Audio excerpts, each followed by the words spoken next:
We got a problem. What's that? Well, you remember when we filmed the underwater car episode a few years ago? The one where you nearly died inside the car? Exactly. It turns out that we might not have gone far enough in our testing that episode. We repeatedly had me escape from a car sinking like this, in this position, upright. When it turns out, we've heard from a lot of fans and professionals that most cars, when they go in the drink, actually don't sink like that. They actually do what's called turning turtle.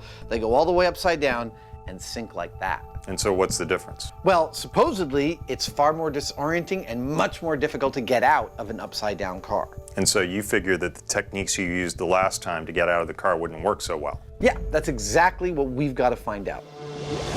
Coming up to my ankles. The first time we tried, the results were clear-cut. If the water's just up to your ankles, it's easy to exit the car.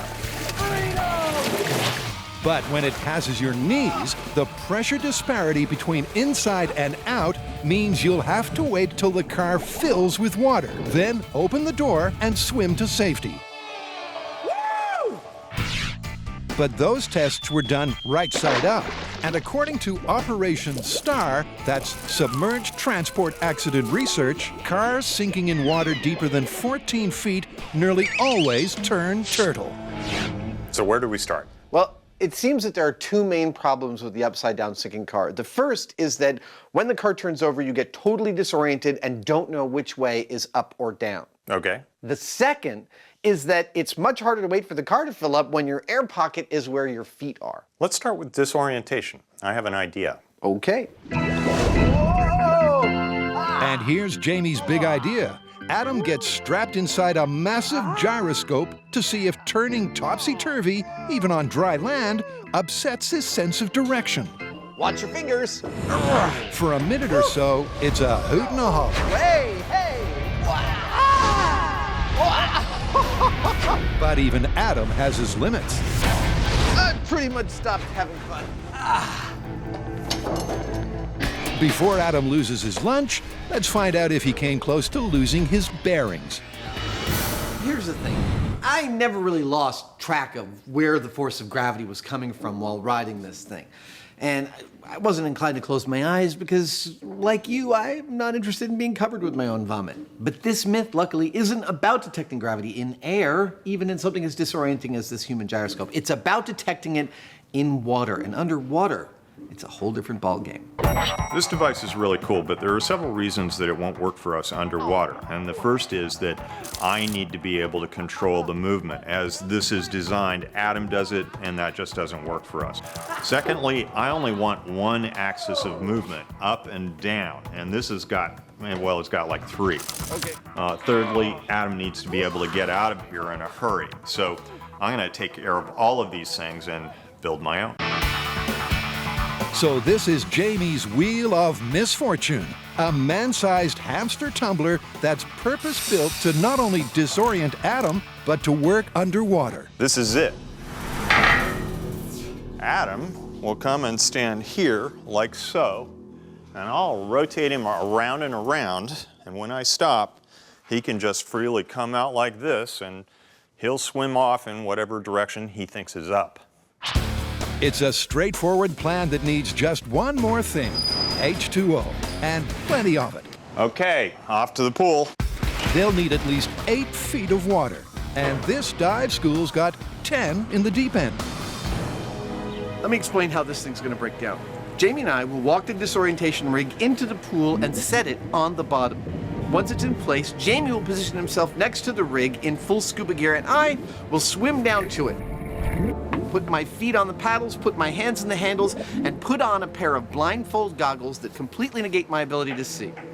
When I'm ready, Jamie will begin spinning, spinning, spinning. I'll have no idea which direction I'll end up in, but when he stops, he'll tap the rig twice, and I will swim whichever direction I think is up. And if your car crashes at night, hence the blindfold, that could be a whole lot harder than it sounds.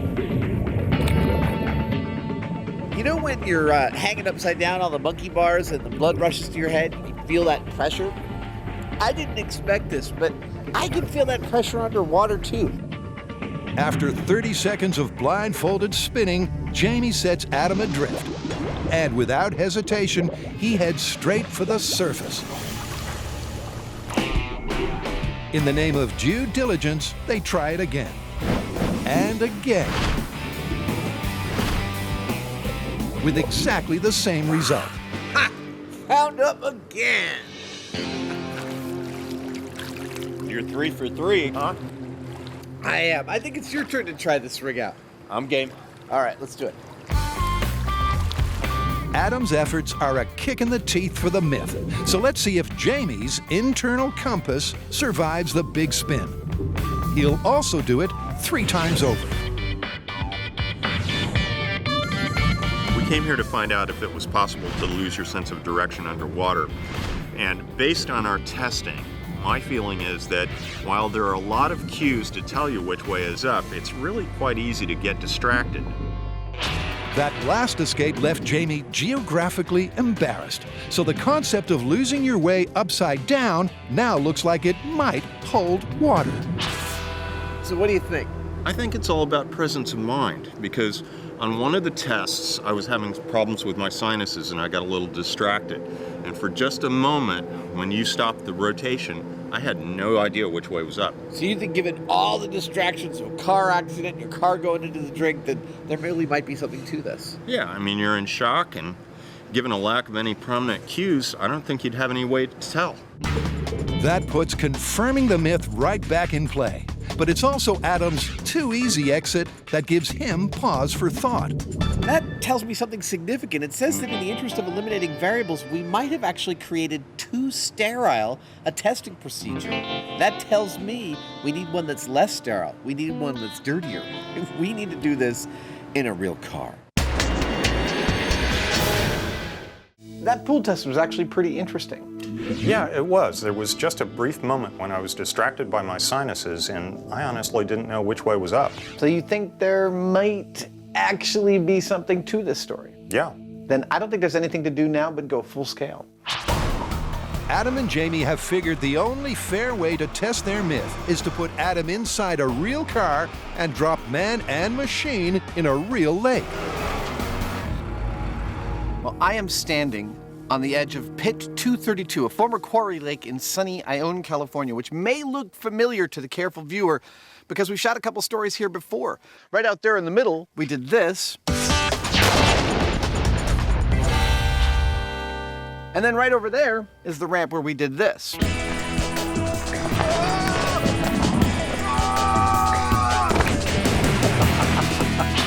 Now, we are about to do this. All right, I only have a couple more breaths here.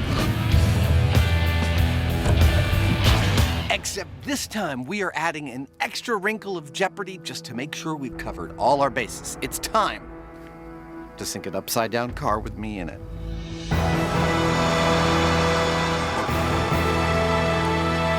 Let's face it, a car like this could only benefit from being dropped in a lake.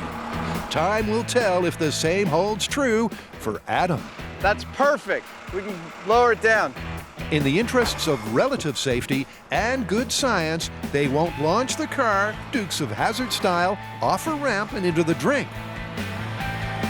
Instead, to guarantee that the car turns turtle, they'll use a barge, a tow truck, 6 empty barrels, and more rope than a rodeo. Here's the plan in a nutshell. Okay, so we're gonna tie a rope to the back bumper of our test car on a barge in the middle of the lake. The other end of that rope goes to a pickup truck on the shore, which, at the correct signal, will drive forward, pulling our test car off the barge. Now our test car, being a normal car with an engine, is front heavy, and its front will hit the water and start sinking. What we're hoping is the forward momentum of the pickup truck pulling our test car from the rear end will actually pull it all the way over until it's upside down. Just to make sure the car doesn't plunge to the very bottom of the lake, we've got 6 55-gallon drums making sure that it's secure at a relatively safe depth of 15 feet. It's as risky a stunt as they've ever attempted, so Jamie's understandably fussing the detail. Given that this is a one-shot deal, we're going to weld guide rails onto this barge so we know for sure that the car enters the water the way it's supposed to. Remember, Adam's inside this thing, and so if it goes off the barge cockeyed or anything goes wrong, it might not be pretty.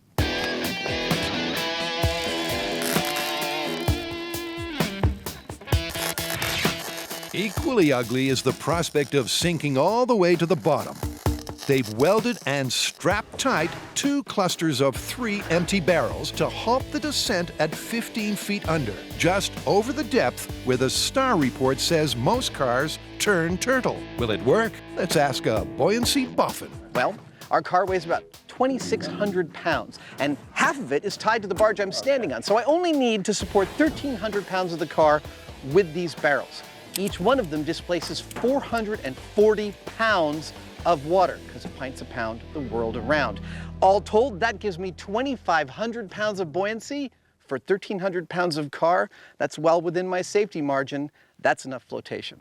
Just like last time, they've removed the engine so oils and sundry fluids don't sully the water. Making up for the lost mass are 12 barbell weights, assuming they ever get there. Hey, Jamie. Yeah? I need your help. It's too heavy. I have it on good authority that it's not that bad. Go for it. But the weight in the barrow is much the same as a whole car engine, so Adam wisely resorts to hand delivery. Last 2. Thank you, Adam.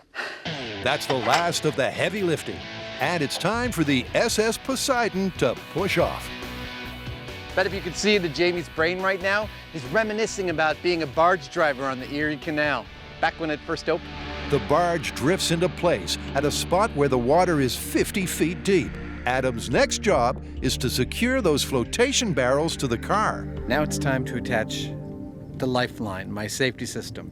The 4 ropes that will suspend this car upside down exactly 15 feet below the surface of the water.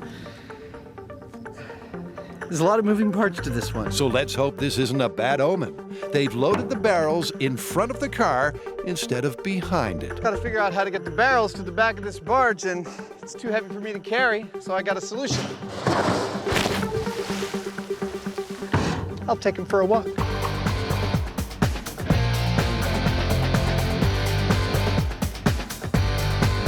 It's the kind of can-do attitude that got Adam the job in the first place.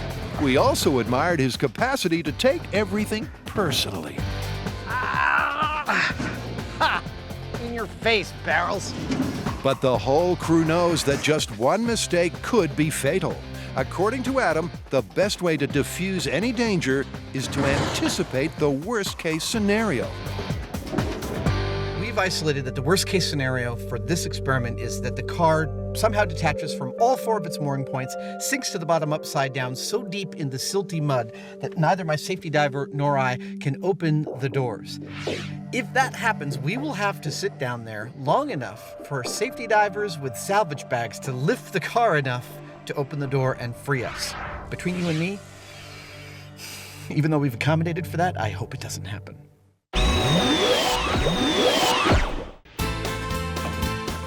Back on the barge, Adam's immersed in a tangle of sheep shanks and bowlines. If it looks like a lonely pursuit, you're right. But he's not doing this just to calm his nerves. Well, not exactly. Why am I doing all this by myself? Well, to me, it's axiomatic.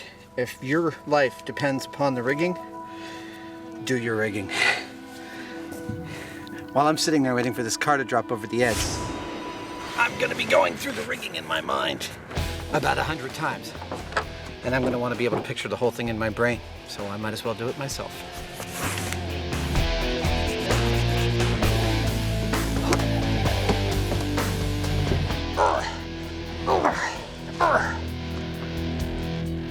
That knot right there is gonna pull this car to its final resting place, but hopefully not me. The other end of that big yellow rope is tied onto the back of the tow truck. A 3-second tug should be all that's required. And this end is Jamie's department. Once the car leaves the end of the barge, the front of the car is going to drop quickly because that's where the engine is and it's heavy. Once that end of the car hits the water, it's going to slow down because of the water's resistance, but the back of the car is going to continue going forward because the tow truck's still pulling it. And that's how we're going to flip the car. So now the car is upside down in the water and it's going to drift down to about 15 feet, where it'll be stopped by some ropes that are tied onto this barge and some barrels. Why 15 feet? Well, The bottom of the lake is really silty, and if the car goes all the way to the bottom, it's going to kick up that silt, and we won't be able to see what's going on, which is what this story is all about. Anyway, it's a safety problem, which of course we can't have, so we're going to do it at 15 feet. And there's so much more for Adam to worry about. One of the key things I had a problem with in this setup was I'm pulling the car from its rear end, but the ropes that attach it to the front of the barge, half of my support are in its front. I don't want the car to roll over its own support lines. I don't want it to bottom out here and shear through them. I've got to get them out of the way while the car is driving down, and this is how I do it. A barbell weight on a pulley. See, I drop this over the side like that, and it sinks. As the car rolls forward, the weight pulls this rope down, effectively pulling it out of the way, keeping the car from running over it, and keeping me safe and in the position I want to be underwater. Whatever his position after the no airbag impact, Adam knows it will be a rough landing. And the thing I'm most afraid about is actually striking my head on some part of the car and getting cut. That's actually something I've been thinking a lot about over the last couple of days, and I'm going to be working very hard towards keeping my body rigid so that I don't end up sloshing all over the place as the car does the full 180. Jamie's fears follow roughly the same lines, but they're a bit more dire. Worst case scenario here is that both Adam and our safety diver get knocked out cold from all of this violence and this impact. I don't think that's going to happen, but that'd be a bad thing if it does. But enough of the doom and gloom. The whole point of this test is to save lives, if and when the unthinkable happens to you. We've already done a full episode on a car going into the water. Here we go. Moreover, an episode that is one of, I think, our proudest moments, given that 4 separate fans have written to us and said that watching that episode gave them critical information that allowed them to escape when their car went underwater. Well, it's because of Turning Turtle. It's because fans wrote to us and said that most cars going in the water turn completely over. And even though we've sunk a car in the water a dozen times, we wanted to know what happens when that car goes completely upside down. Do you become so disoriented that it becomes much harder to escape? And how then do you escape? That's what we're going to answer with this setup. If the myth is correct and escape is impossible, emergency air supplies are fitted fore and aft. That's good. All right, I'm going to turn this off for right now. Yeah. Remember to turn it on. I will. Okay. I think we're pretty much ready to go. I don't think that's going anywhere. I don't think so. Except into the water with you.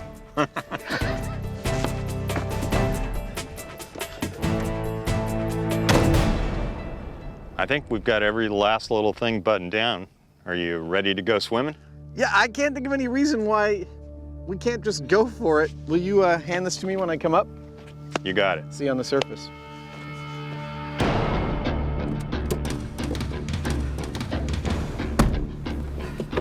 Right, it is now or never. Sliding into the backseat is Diver Don. If things really go badly, he's there to save Adam's life. This is meant to be much harder than when he was right side up. And once again, he'll wrench on the doors, maybe kick at the windows, and try to stay calm. So what are the various outcomes likely to mean in this test? Well, if I get to the surface by either breaking the window or resorting to breathable air, then I would say the fans are totally right. However, if I'm able to maintain my cool and actually get to the surface without breaking a window, without resorting to air, just by holding my breath and staying calm, then I would say that the fans are wrong, and in either case, we have illuminated a whole new feature of cars going into water.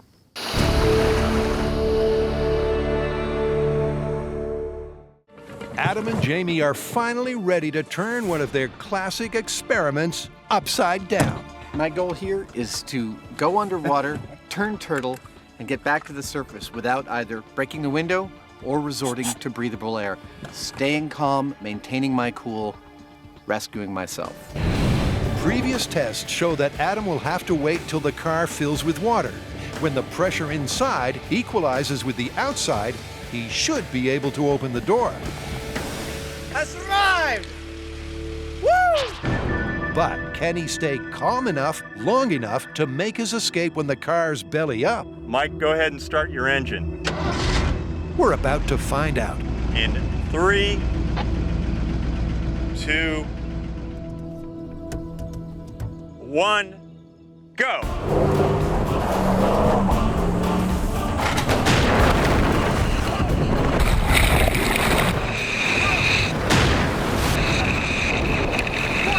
The plan works to perfection as the car pitches nose first and then settles roof side down.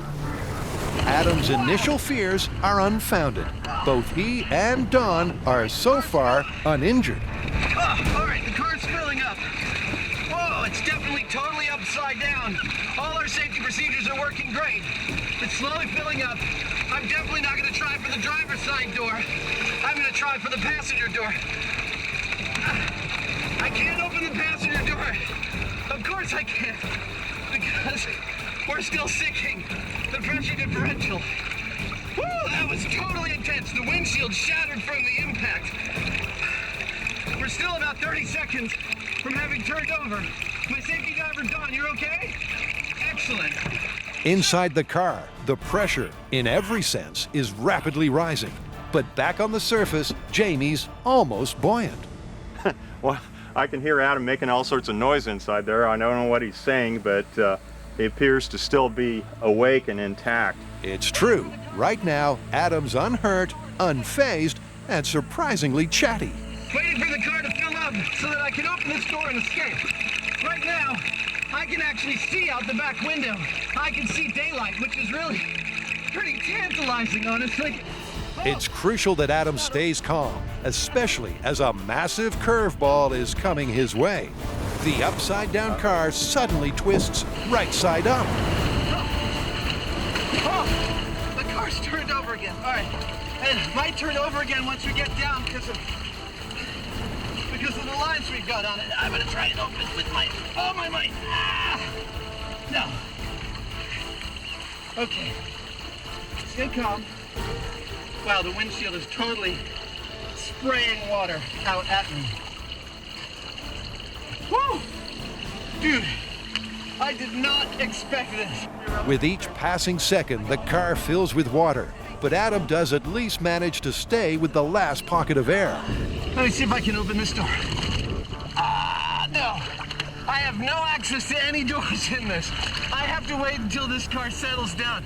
It is taking a long time to sink. To Adam, it's taking forever, but in fact, it's only 60 seconds since the car hit the water. But things are about to accelerate. Okay, there's a lot to get caught up in this car, and my visibility's about to disappear. Here we go.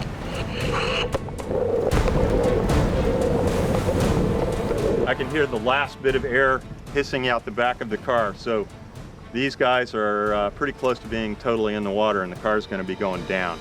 And sure enough, just seconds later, That it's going down. Here we go. Oh boy. oh boy is right, as the car suddenly drops like a stone. It flips yet again, so it's back upside down. Remember that Adam's not wearing a dive mask, so his vision is even more blurred than this. What's more, there's no air pockets left. After a worrying period of silence, Adam finally breaks free. He figures out which way is up and swims to safety. But did he really survive? Or did he resort to a blast of emergency air? Oh, You all right? oh, I'm okay. It's pretty definitive that I died right there. That means you had to partake of the onboard air supply. I absolutely had to partake of the onboard air supply. And I breathed in a little water on the way. With the car turning and being really unpredictable at its turning, which I think was actually quite accurate to a real-world scenario. Oh, the car's turned over again. All right. My air pocket was changing constantly. And when it finally started to lurch and go under at the end, it went really, really, really fast. I had about 10, 15 seconds of warning. Trying to take a really deep breath, and then I tried opening the door, and at that point, I was completely out of air. It was just too stressful. You're in this super confined space. You cannot see anything. You lose all your bearings. I mean, I couldn't find the handles on the doors. without a mask. His only choice was to take the air offered by diver Don. And Don had his own problems. My safety diver was actually pinned in his seatbelt and had to use a knife to actually cut himself free. The whole time I was underwater breathing air, I couldn't tell you what part of the car I was in or what direction was up or down. The disorientation was complete. They both lived to tell the tale, but Adam only got out with the help of canned air. So the myth that it's next to impossible to escape when the car turns turtle is confirmed. Oh, I was never so grateful to break the surface. And while I'm really glad I did that, I have no desire to ever do that again. It was absolutely the scariest thing I've ever done on this show. Full stop, bar none, 10 on the Brown Pants Index. The essence of Adam's approach to survival was exactly the same as the first time around. Stay as calm as you can for as long as you can. Staying put till the car fills with water is still the best tactic. But the fans were dead right. Getting out is a whole lot harder when you're upside down. The difference between this test and the first time we did this with an upright car is literally night and day. So the take-home message is? I don't know about you, but I am keeping a commercial window breaker in my glove compartment from now on. Unless you live in the desert. Exactly. And remember that technically Adam would have drowned in that car. So if he's recommending a window breaker, all I can say is the man knows his business.